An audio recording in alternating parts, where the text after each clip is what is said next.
Hello, everyone. Welcome to another episode on the Drone to 1K podcast. We are on season 5, episode 8.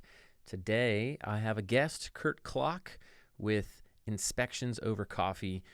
Very cool business. He does a lot of stuff, including drones, but obviously some stuff in the inspection world. So I'm excited to bring this interview to you today. A lot of good just business lessons in general here. So if that's something you're interested in or you want to hear about how drones are used in some of the inspection world, this is a good one for you to listen to. If you are new with us and you don't know what the Drone to 1K podcast is, it is a podcast where we interview drone entrepreneurs who are doing at least $1,000 a month in revenue.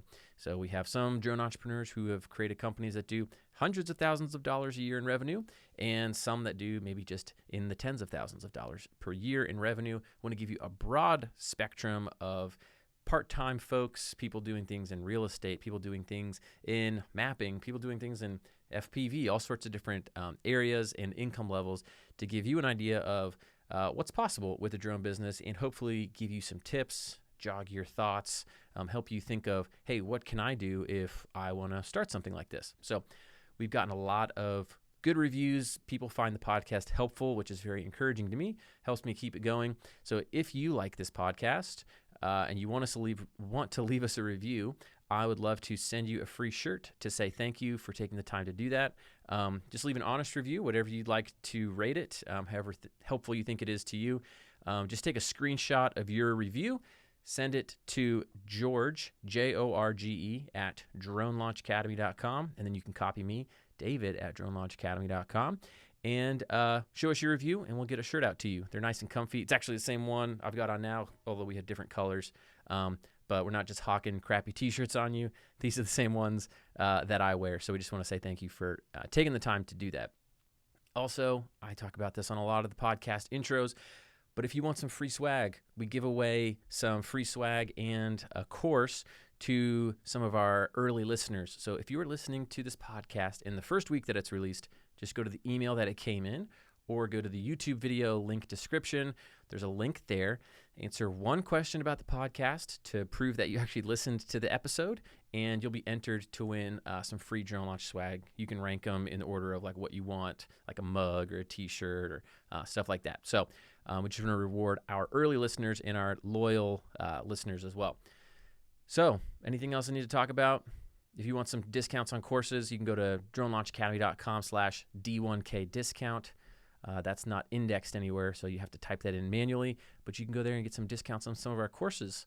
Right now, we're in the middle of launching a Real Estate Media Pro course.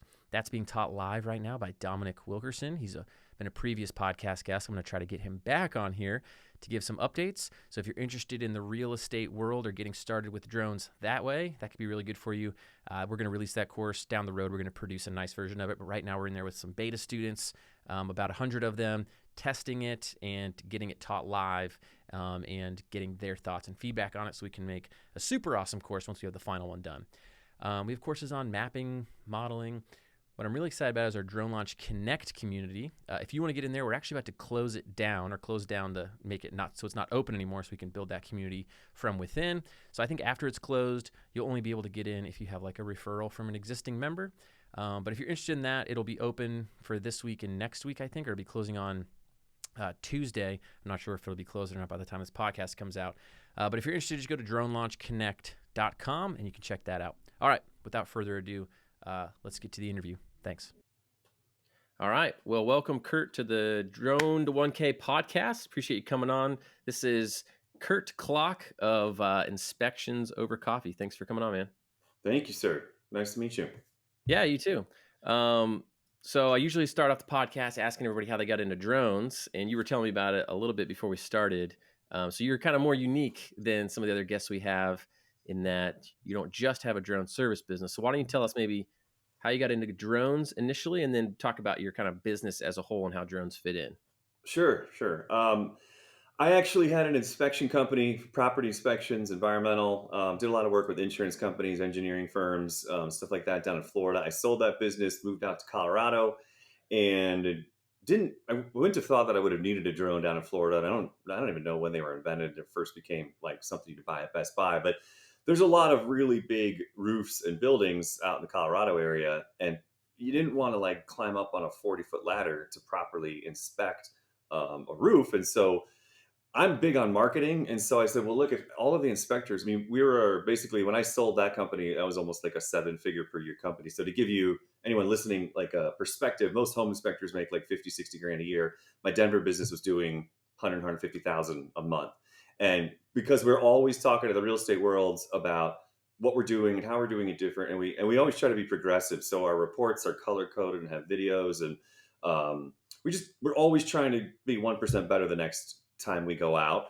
And obviously drones were one of the ways to separate ourselves, because the home inspection industry as a whole is kind of stuck in the 90s. I always like to joke. Yeah.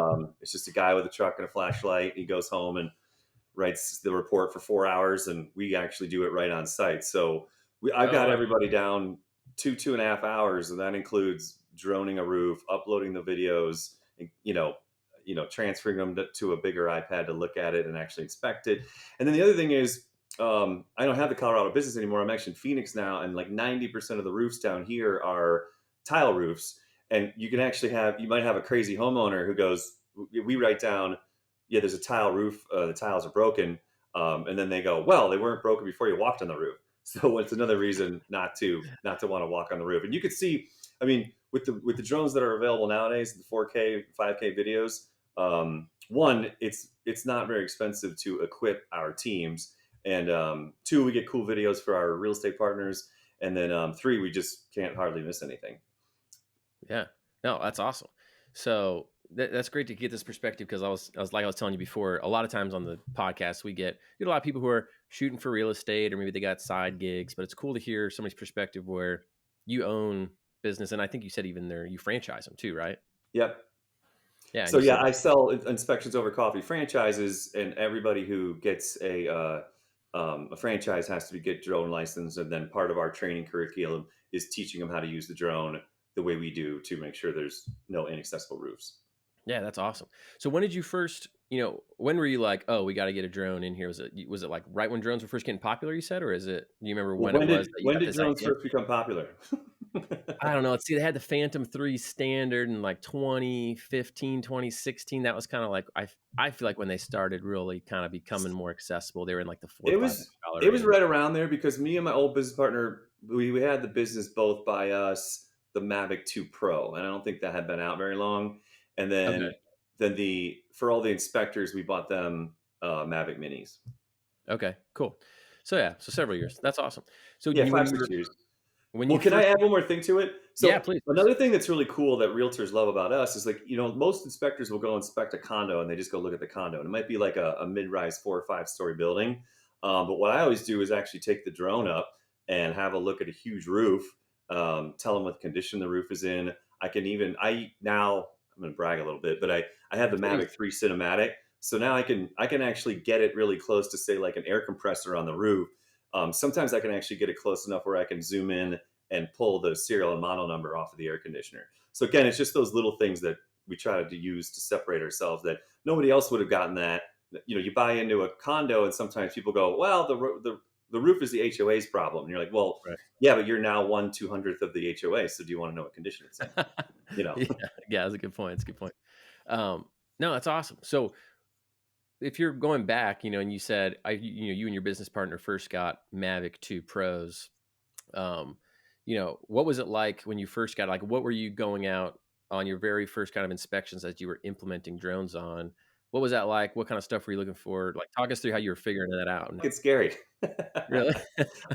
So what I did is I lived in Colorado at the time, and I took my drone over to a big park, and it was right by a mountain. And I must have had to fly that thing like 15 times before I felt like even remotely comfortable. Because the first time you use them, they're big and they're loud, and you're assuming you're gonna, like, It's like a swarm of bees. Yeah. yeah, when you're gonna hit a tree and you're gonna lose control and you're gonna hit a helicopter or something, and you feel like you're breaking rules, and and everybody's paying attention to you because a lot of people haven't seen drones. So Right. now, At first. Yeah. now it's old hat. The only thing that's weird now is, sometimes I go to neighborhoods and these little HOAs, they don't want people in there with the drones, so I have to play nice to go, hey, we're just trying to, video the roof here and get a good inspection of it, because there's a lot of people out there with they're over the top with their privacy concerns. Oh yeah. Oh yeah. I can imagine. HOAs. Everybody loves HOA, Yeah. HOAs. Do you have any good stories about HOAs haggling you, trying to run you off? No, I will say though, this has nothing to do with drones, but we set up we I like to people to know we're there, so when they show up, and we don't use wrapped cars or anything like that. So I got these like sandwich boards, these A-frames, Mhm. and I was in a gated community, and this lady pulls up and goes, and imagine if I'm a guy there just in a black polo, you can barely see my logo, and I got a drone, and nobody knows what I'm doing there. So we have these Right. big signs, this property inspection in progress, and I kid you not, 3 minutes after I put that up for the very first time, a lady pulls right up. She goes, "That's a great way not to have the police called on you." So that's the that's the Oh, mentality we're dealing with. yeah. You're opening Yeah. someone. I mean, I've been doing this like 15 years. I've done 10,000 plus inspections. I mean, the number of times some nosy neighbor has walked up and said, "Can I help you with something, son?" I go, "No. Can I help you with something?" you know, I'm being paid to be here. Yeah. It's a little bit like the reflective vest kind of effect. You know what I mean? I don't know if Yeah, you've done that stuff, but like, yeah. You want to I, look very official.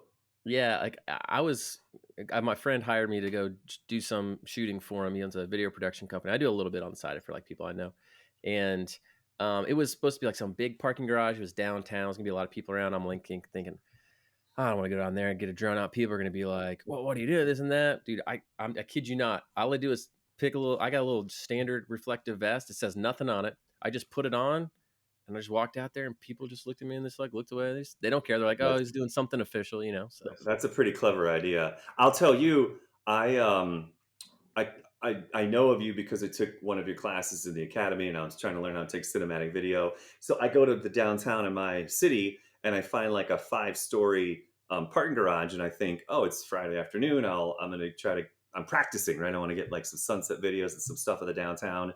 mhm. And little do I know, that's apparently like the high school hangout spot, like for all these kids to like, because they got nothing better to do but go watch the sunset and play loud music. And I just felt so wildly uncomfortable trying to fly my. I thought I'll be up on this little perch, fifth floor, top of the. Yeah, I thought nobody's. nobody's going to be here to bother me. And instead, it was like a high school hangout. That's how I crashed my first drone. Actually, not a parking garage, but I used to live in these townhouses, and like all the porches, like the backs kind of faced each other. This is when I lived in DC or outside of DC. And I took off, had a Phantom 3 standard. It's like 2015. I took it off. I was trying to get used to it. I was bringing it back in. There's a bunch of middle school kids on this like other porch here. Like I could hear them laughing and talking about me. And I'm like, oh man, pressure's on. Like I can't wreck this thing. These kids are going to laugh at me. I don't know why I cared what a bunch of middle school kids thought, but it's just like, you got a drone, you're nervous, right? And I was bringing it back in, and it's like facing you, and you're not used to the controls. It's like right is left and Yeah. left is right. yeah. Well, it's close. I'm like, oh, I'm kind of close to my window. Tried to bump it out, smashed my window, cut the screen, hit a snow shovel on the way down. They were haggling me, chuckling. I was like, oh. Anyway, It's got always really the pissed. kids. They're the meanest, right? I'm telling you, man. Anyway, sorry. Back to your story. So, uh, terrified to fly a drone, but it seems like you got used to it. And then, what was the first time you actually used it on a property? How was it? What was that like? Oh, I can't. Well, we didn't really make it a every house kind of thing, so we would Uh-huh. usually bust it out for big commercial jobs, which really made us like stand out because you're talking about a huge building. Maybe it's really high up in the air. There's no access and to the roof, and you're not carrying around 40-foot ladders. And even like my own house is 3 stories, so a roofer wouldn't use a ladder to get up there. They would use like one of those accordion platforms, Yeah. for from a safety standpoint. um, but now it's old hat. I mean, I've done thousands, and I even taught my team how to um, get permission in airport, those whole thing, that whole Yeah. problem, and all that. So, and I taught my franchisee in Denver, the business that I sold, like, I go, hey, I put some training videos together. It teaches you how to do, and he's actually a licensed commercial pilot from when he was young. And he goes, I didn't even know we could do that. I'm like, yeah, you could do it. And Like a now you licensed got the training commercial, video for it. like aircraft pilot? Yeah, like he flew commercial airlines when he Oh. was like Oh, 22, like 30 years nice. ago. Yeah, yeah, yeah. No, that's awesome. Um, so now for your inspection business, do you have them fly them on every job, or you still kinda only have it on when they need to for the No, roof I, access? for me personally, I don't like walking on tile roofs. They're a little slippery and a little sketchy. And then any 2-story house. So basically, the only thing, and I don't do a lot of the inspections because I have inspectors. Right. Um, we'll usually walk on a 1-story shingle roof, but pretty much everything else, I'm going to fly the drone just because it's Mm, easier and it's safer. I mean, the most unsafe thing we do all day is like that transfer back from the roof to the ladder, you know? So yep, I don't want anyone getting hurt. I'd rather, yeah, I mean, and again, the videos are so good. I just make everybody transfer them from their phone to to an iPad, so it's a little bigger screen and you can see it really well. But yeah. other than that, and then the client actually gets a copy of it, so they know exactly what everything looks like. Yeah. No, that's awesome. I mean, I remember when I bought my house, the roof inspector, or the home inspector, half the time they're just climbing up on the side of the ladder and just kind of taking a peek and, taking a quick Yeah. picture. And, Well, Um, like I said, nobody's carrying a ladder around. Like, the industry standard is like a 16-foot ladder. Anything above that, and most inspection organizations don't expect, inspectors to carry anything. But you come to my house, my roof's like 40 feet in the air. mm, And so no reasonable person, and you'd have to stand so far away with binoculars to see what's going on that the drone is a no brainer. yeah. It was funny. I was doing some research for some training we were doing about using drones on some roofs, and I was looking at OSHA, fines or different things for people either falling off roofs or everything like that. Man, there are a ton of like roof related injury reports. Oh, People just yeah. like one little step or one guy, getting on a ladder, just like tons and tons of ladder. I didn't realize how many there were going to be. There was thousands and thousands and thousands of Oh, them. yeah. Well, and most inspectors are single operators. So if you no longer can inspect because you fell off a roof, then your money stops. Yeah, yeah, yeah. So, anyways, yeah, that's a huge asset. I think that's really cool. Um, so with the home inspection business, normally when we're on here, there's people who are doing more drone service stuff. But let's say someone was like, I'd rather go. I like inspection stuff. I want to do kind of go the home inspection route, but use drones, or maybe they want to use drones for other type of inspection stuff, maybe related to roofs. What's some good like info that they would need to know? I mean, I know you probably need to get licensed to be a home inspector. Is that right? Like, is that state by I state? think 38 states require a license of some kind, Oh, okay, and gotcha. some are easy to get and some are hard to get. And then there's some states like Colorado and California that don't have any licensing. Okay, that's interesting.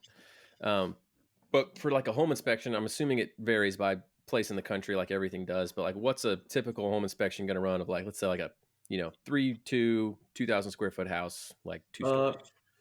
Everybody's raised their price a little bit in the last year with inflation, so your average home inspection is probably going to be 350, 400. Okay. Um, the key for our business and the why it was so easy for us to add drones was like we have lots of ancillary services. So we do Mm, sewer scopes, we do termite inspections, we do mold, we do lead paint, we do asbestos, we do air quality, we do radon, and so just adding one more line is was easy. You know what I mean? Like, yeah. and so again, I'm big on the marketing side, so I love to use those drone videos and go, hey, look what we're doing, Mhm. and it's a source of people notice you. And then also like I'll go if I go do an event, I bring my thermal camera, my iPad to have a sample report, and the drone. Mm, And what's that's really funny is they all think I'm like a real estate photographer. I'm like, no, no, no, inspections, there's no roof we can't get to.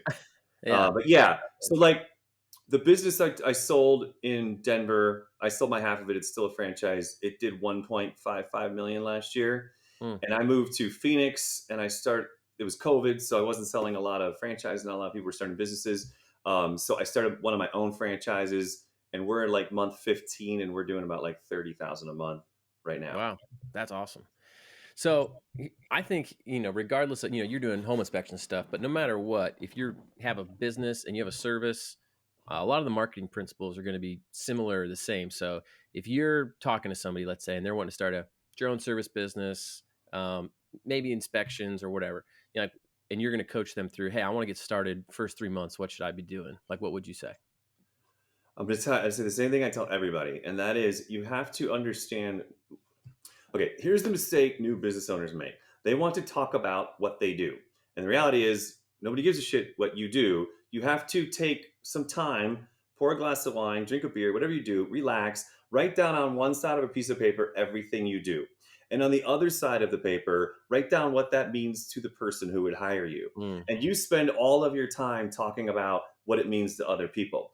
In other words, if we could get off of drones for a second, I make sure. everybody, well, we all do thermal imaging of every house that we do, right? And Mm, so, but who cares? That's what we do. So, what that means is that we find hidden water leaks, electrical issues, and missing insulation all hidden behind the walls. So, we're going above and beyond so that you and your clients, the buyers, whoever, don't inherit problems that are hidden. So that's what it really means, right? We do drone video work so that you don't you we so that you know what you're buying when it comes to your roof. If you're, you know what I mean? Like there's no Hmm. roof where the inspector just goes, "Oh, I can't see what's up there." So for a Right. new business owner, don't say I do mapping, don't say I do real estate photography. Don't like stop talking about what you do and start talking about what it means for someone else. I mean, even if a realtor, if you're going to get into real estate photography and videos, you're going to use drones. Don't say I do drone videos. Say, I make your house more sellable. Tell them what they need to hear and what, like, it's the whole feature benefit thing, but nobody ever sits down and ever does it. And next thing you Right. know, that's why, it's that whole, I think I've read some stuff you've written about it being a race to the bottom. But there's some people that probably kill it. And it's because their marketing is focused on what the outcome is for the other person, not Hmm. because again, if I say I do drone video and you say you do drone video, now we're just competing over price. Right. Right. No, it's. I think you're spot on. You're spot on. I mean, because, and I think one of the things that people run into is maybe they don't. They go, oh, I like drones or whatever. I like this thing, right? Like, I used to be an accountant, so like I know people who do bookkeeping or CPAs or whatever, right? They're like, ooh, I like numbers. Ooh, I can do financial statements or I can do this, and they get so fixated on that, and sometimes they don't really even understand what that's doing for someone else, right? Like a business owner, a realtor, or whatever. Especially when it comes to maybe more technical stuff, they think, ooh, mapping's cool. I like data.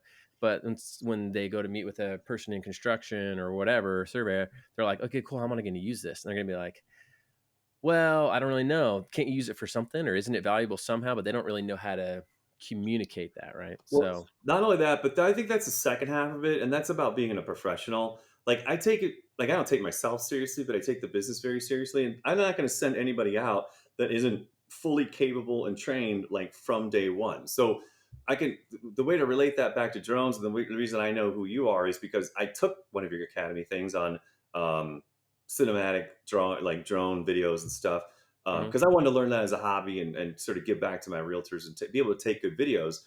But then what happens when I went through that? Now I take really cool real estate videos, and if I post them online, and then I go look at like someone that is actually doing just drone photo video business, and then I look Mhm. at their YouTube videos, and literally they suck compared to me being a brand new guy because I treated it professionally. I went through your training, I went A to Z, all of it, and then I went out and practiced before I ever posted anything online. And I'm not bragging, but you guys taught me how to make videos that are not part of my job better than people that are treating it as a job. And so you can't take yourself very seriously, but I think you should take, like, if you're going to charge people money, you should be fully, professional about it. That's my opinion. Yeah, yeah, yeah.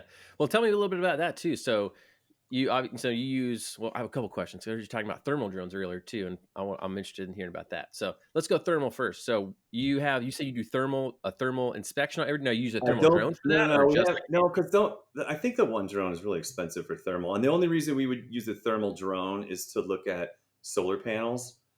yeah, So I haven't really found that to be like a huge. We do inspect solar panels, unlike most inspectors who just say no, it's not part of the inspection. And if I'm on the roof, I could take my thermal camera, and I don't know if you probably know how this works because you teach the classes, but like basically the solar panels won't reflect cold because they're not absorbing the heat from the sun if they're not working. So a hot solar panel is actually a broken solar panel. Um, but it doesn't come up and often enough for me to spend the yeah, money times however many inspectors for the thermal. But what we do have is handheld thermal cameras, handheld. and we scan the whole outside and the whole inside, looking for other home inspection items that are not drone Yeah, related. yeah, gotcha, gotcha. And then um, on the cinematic stuff, you're mentioning you create videos as like gifts for your real estate. I don't know, partner. I don't know if they're real estate agents or what. Tell us about that. So I spend all of my marketing dollars for my inspection company is spent getting in front of real estate agents. And Hmm. basically when they know about us and they like us, they tell their client, hey, you should work with Inspections Over Coffee. They do a great job for a fair price. So I like to try to do some artistic stuff, and drones are fun. And so I got a cinematic Mavic 3, and but I have a Zoom 2, I have a Pro, and then I have a Mini, and then some of my inspectors have all the Minis.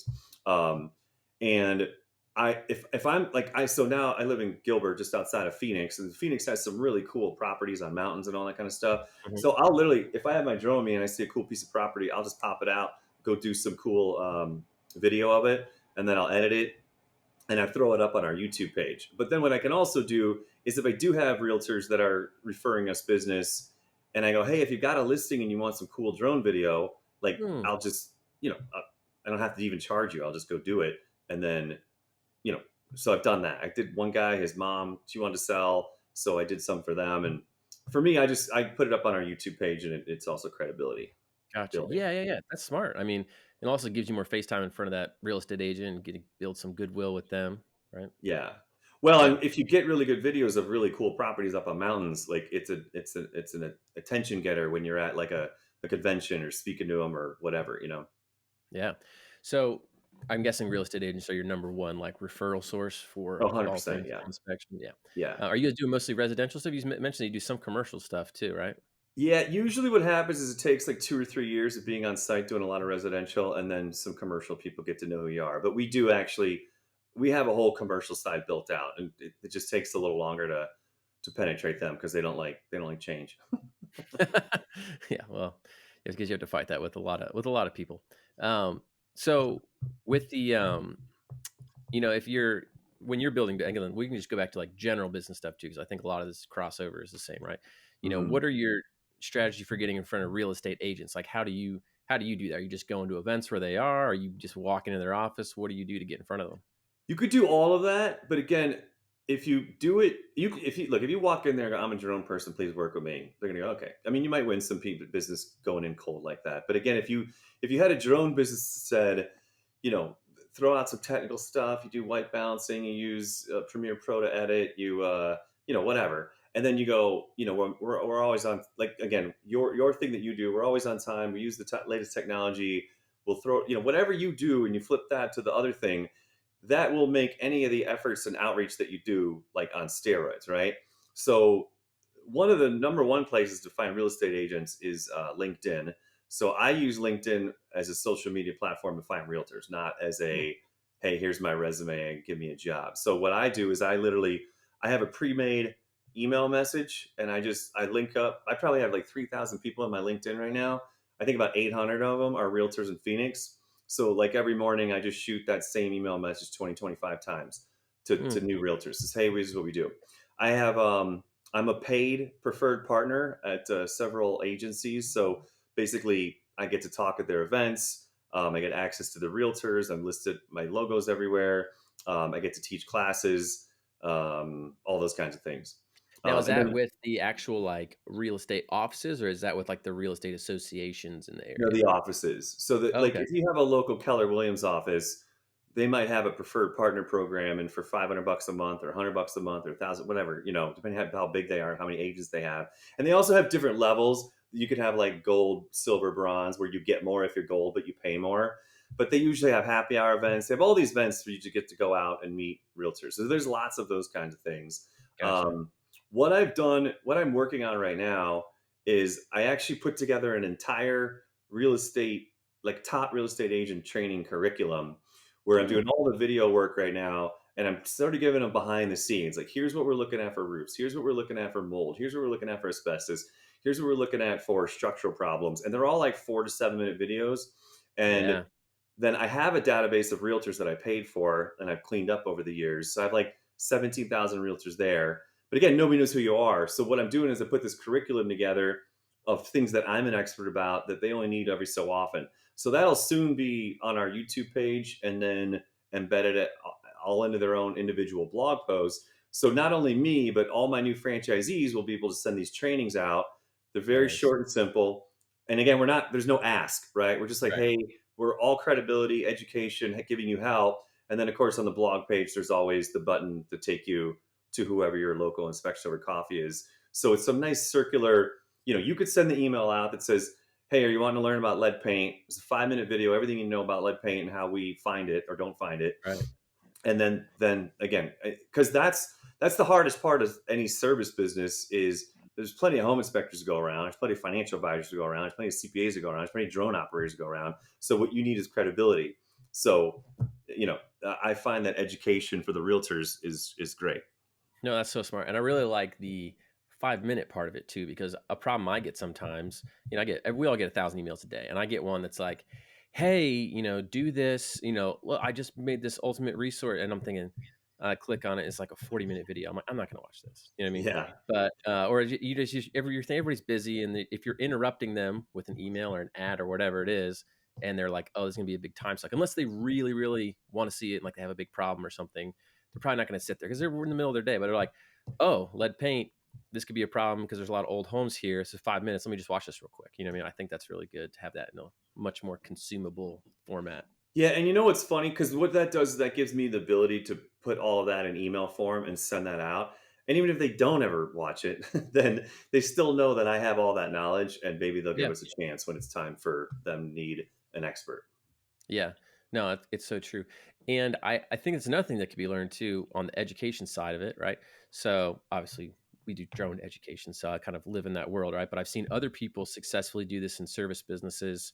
And even another guy we had on our podcast, and he's taught in some of our courses, you know, by teaching. So he'll go to, this is Jeremiah Oshwald, Beard House Media guy. He does just videos for real estate agents. He only does videos like walkthrough videos, and he makes good money doing it because he knows how to just like crank them out really good.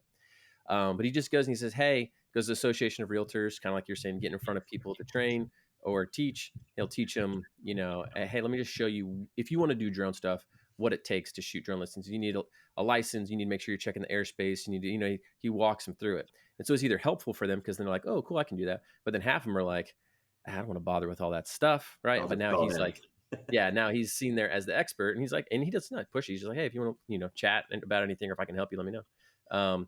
So there's that. I just, any service professional where you can, and like you're teaching like a snippet of kind of stuff you do, but you don't expect your real estate agents to be like, oh, I'm going to go become a licensed home inspector now. Like, I don't Right, need this guy. You know what I mean? They're not right. going to do that. It's like so much work. So I think that's really smart. Um, well, man, so I'm curious on the franchise thing. What made you go down the road of franchising your business and growing that way? So what's funny is I had a business in Florida that I'd had for probably, I don't know, 8, 9, 10 years. And I'd kind of fallen into it. Well, I'd only started to do the full home inspection, the one everybody thinks of when they buy a house, towards the end. Um, I had it was a construction. I started doing construction inspections. You're not in Florida, are you? I am actually. I'm right between Tampa and Orlando. Oh, where at? Lakeland? Oh, okay. I've spent many. Yeah, I know Lakeland well. So Where, my where business were is in you at? Orlando. What's that? Oh, oh, Orlando. Okay, you're like Yeah, right yeah, by yeah. Thunder. So, so when you buy a house in Florida, you don't just get the regular inspection. You got to get these insurance inspections. So the first one I ever learned how to do was like in '06. It's called a wind mitigation. I don't know if you've ever heard of it, but I got one for my basically house. it's an 8-point inspection that tells the insurance company how well your house is built, and the better it's built to withstand wind damage from a hurricane, the more discounts they're required to give you.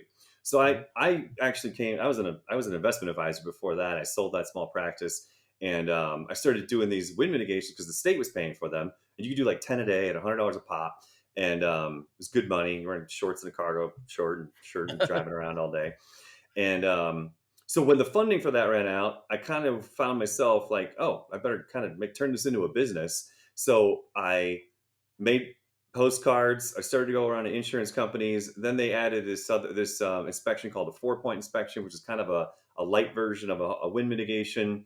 And then one of my best friends at the time owned an environmental engineering firm, and I did nuclear chemistry in the Navy, so I had all this sort of environmental nuclear blah blah blah background. So I Nuclear started doing like chemistry. What? yeah. In the Navy, all the subs and most of the carriers are run by nuclear reactors. So somebody's got to maintain the chemistry and work on the radioactive valves and all that good stuff. So Were you on a submarine? no, I was on 2 aircraft carriers. Okay, All the man. training's basically done in Yeah, submarines, though. that's awesome. Sorry, I didn't mean to interrupt. I'm just like, No, what it's was fine. that? I'm happy to tell you about Just that. But drop these so little snippets, like, yeah, like nuclear chemistry, no big deal. Well, so my one of my best friends owned an engineering firm, environmental engineering. So he would have me go out, soil sample, air sample, water sample.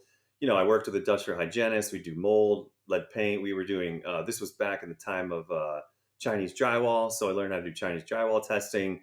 And basically, I would get called in from the insurance company to do the insurance inspections, but then the realtor's like, dude, you do like really top end work. How come you're not doing full home inspections?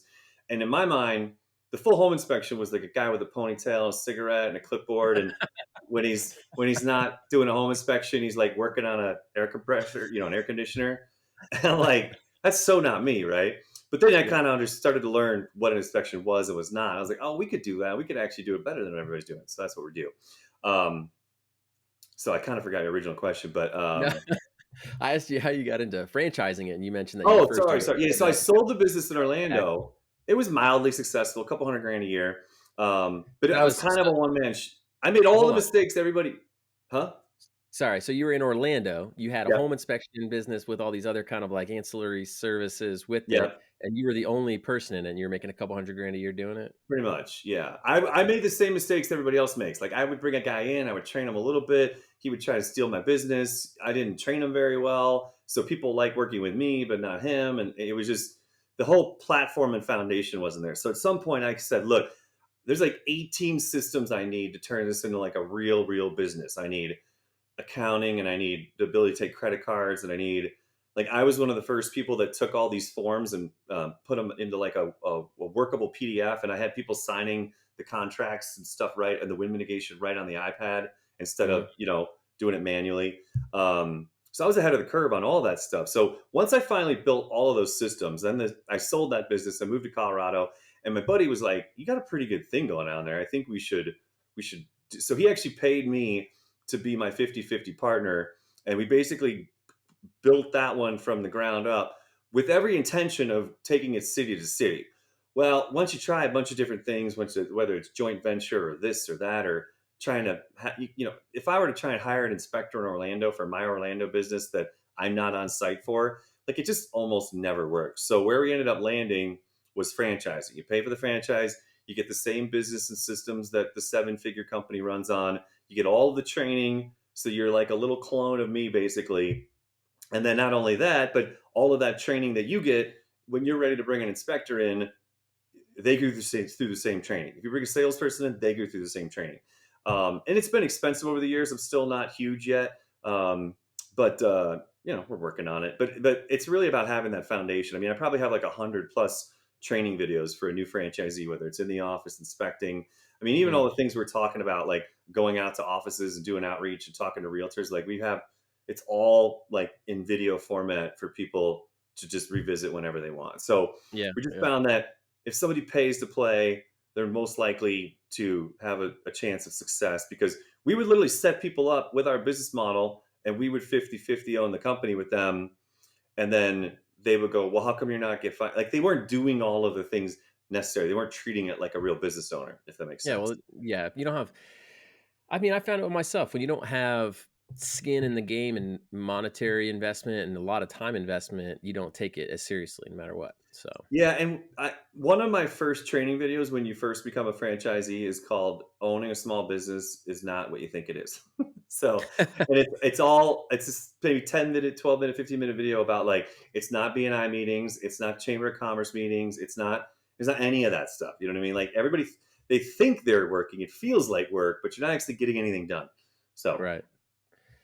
Yeah, no, I get it. I mean, I've noticed even, like, groups that I've been a part of, or even, like, I've done little side joint venture things, and when you don't have I don't know, when you don't have your stuff invested in it, because everything gets hard at some point, right? It's not like rosy. It gets hard usually pretty quickly, and, if you don't have a good reason to be like, "No, I'm not gonna walk away from this," then you probably just will when it gets tough, so, yeah, and everybody wants everything done for themselves, I mean, yeah. done for them. Yeah. No.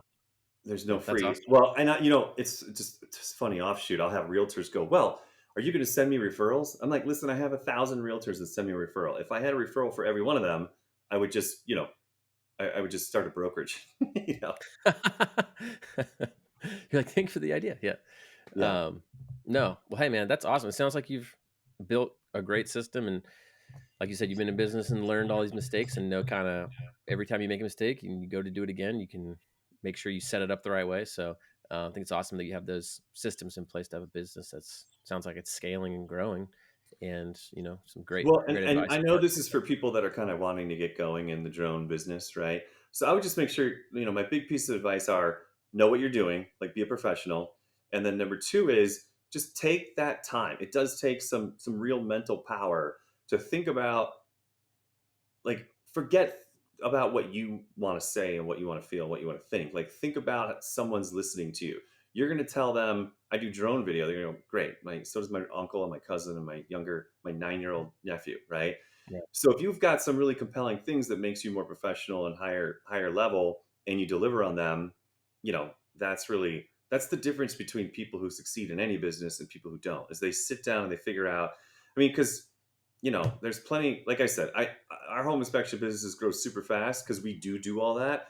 But there's a lot of home inspectors that do 50 grand a year because they're like, well, I got some realtors that are friends, and I told them I'm an inspector. Yeah, yeah.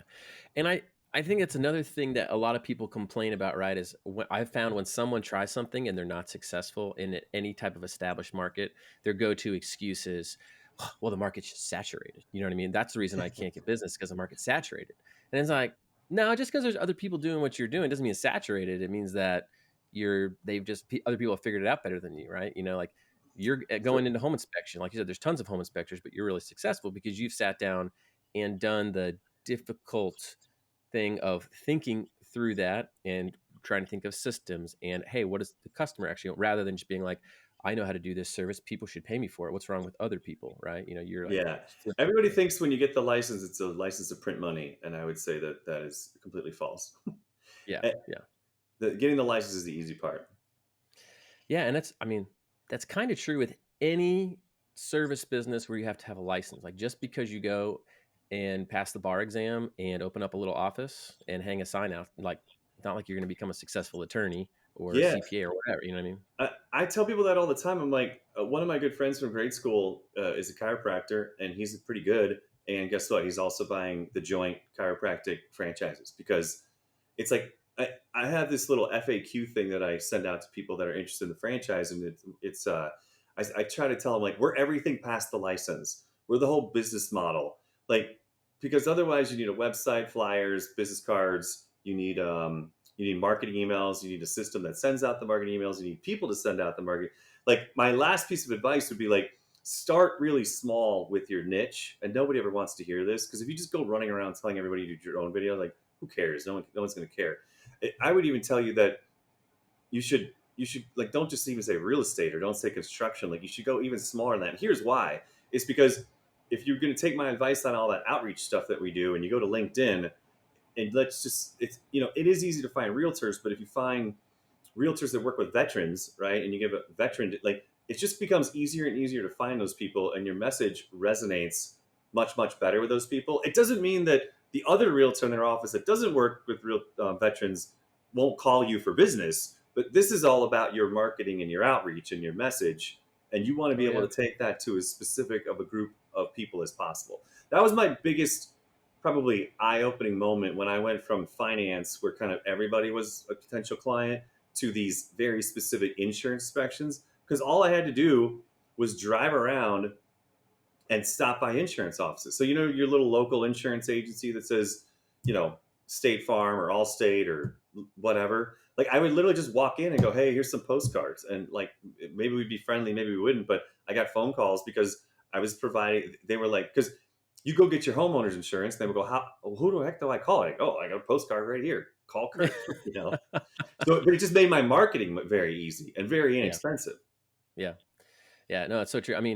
I think Alex had what did he say? He's like, we've talked about niching down before, but Alex Harris, the guy who teaches the Aero Video A to Z course, he had one example that really got me laughing one time. It was something like, if you have a super rare pug that has some, problem that only pugs have, he's like, and there's two vets right next to each other. One's just like a general, like, hey, a vet, we see parakeets and dogs and all this stuff. And then the pet next to him is a pug only veterinarian shop, like you're obviously going to go in there and Yeah. they could both do the same thing. Yeah. So it's just people go, oh, that's what I need, right? It like locks in on exactly their problem. So that's also a great message.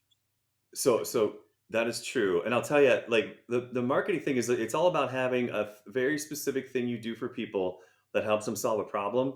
But to your point, you have to then be able to go out and find those people.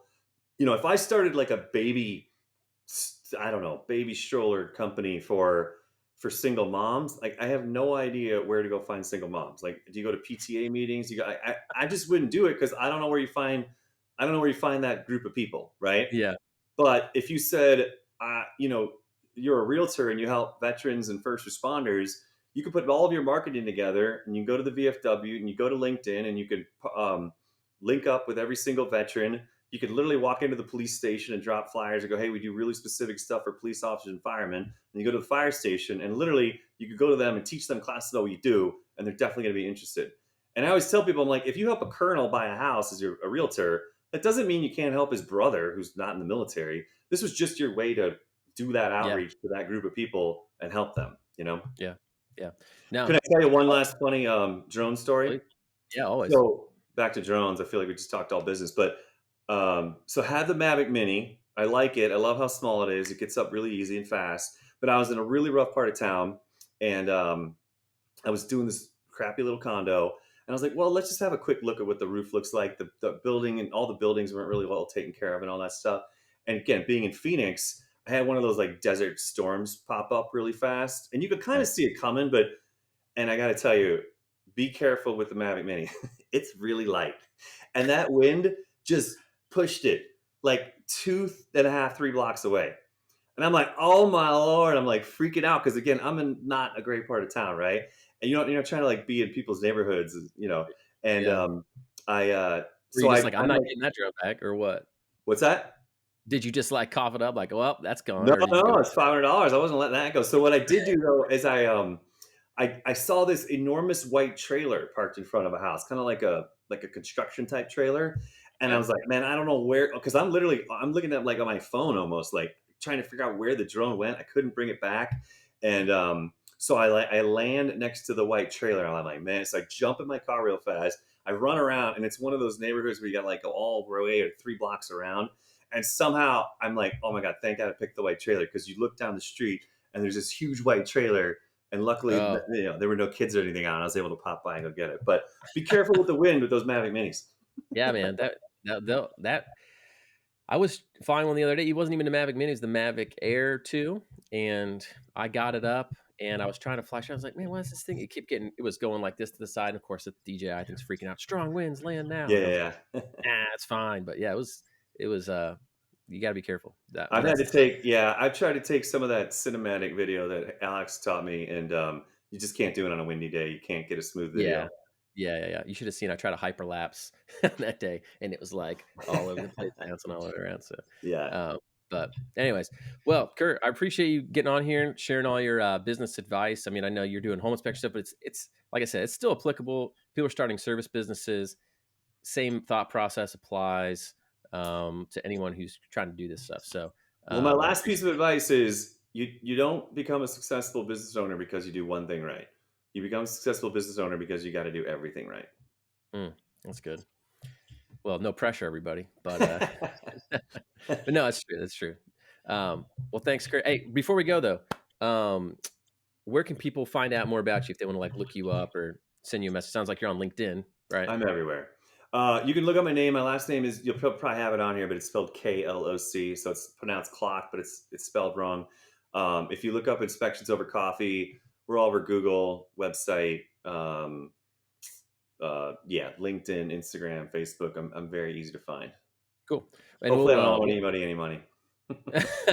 we'll find your links and stuff, and we'll put it in the show notes for people to find it. But I appreciate you coming on and chatting with me and telling us all about your story. Yeah, good meeting you. Thanks for the invite. All right. Thanks, Kurt. All right. So I hope you enjoyed that interview with Kurt. I know I had a great time chatting with him and learning about business and franchising and all that cool stuff. Some things I didn't know about before. So hopefully you got some good nuggets of wisdom out of that. All right. Well, I think everything I had to announce, I probably announced at the beginning of the podcast. If you want to get info on getting swag, t-shirts, discounts, or hear what we have going on at Drone Launch Academy, go back to the very beginning of the podcast that you might have skipped over because you wanted to get to the interview and find out the info there. But that's it. Hope you all have a great day, and I'll see you next time on episode number 9. Take care.